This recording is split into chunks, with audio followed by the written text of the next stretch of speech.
गेल्यानंतर अंधश्रद्धा निर्मूलनाचं जर खऱ्या अर्थानं काम करत असं तर फडणवीस करायचं असं म्हणाले. सुप्रिया सुळे म्हणाले. त्यांना दखल पण आपण म्हणताय की अशोक खरात जो भोंदूबाबा आहे त्याचा जबाबदार देवेंद्र फडणवीस सरकार आहे, परंतु एका पोलीस अधिकाऱ्याने अशी सांगितलं. तुम्ही चुकीचं वाक्य नका.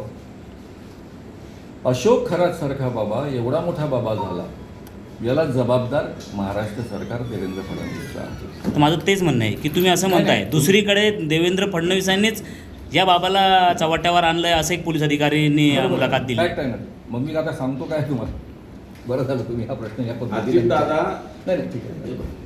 जे तुम्ही हा प्रश्न या पद्धतीनं विचारला त्याबद्दल धन्यवाद.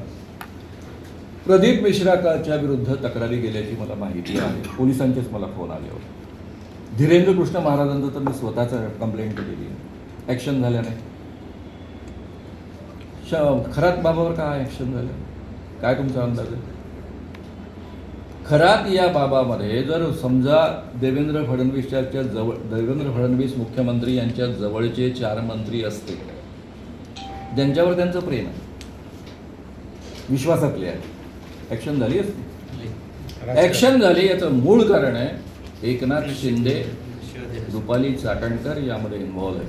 हे जरा कृपया समजून घ्या. मी हे जाहीररित्या बोलतोय कारण यापूर्वी या सरकारने ॲक्शन घेतलेल्या नाहीत आणि आता घेतल्या. म्हणजे खरातवर ॲक्शन घेतली चूक झाली असं माझं मुळीच म्हणणं नाही. ती व्हायलाच पाहिजे.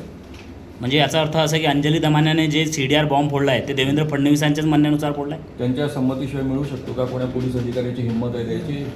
तुम्हाला काय गंमत वाटते काय? पोलीस अधिकाऱ्यांना कळत नाही का हा कायद्याने गुन्हा आहे म्हणून? एवढे पोलीस अधिकारी दूधखोळे असतात काय की देऊन टाकतील अंजली दमाने? साधी केस असते दिला.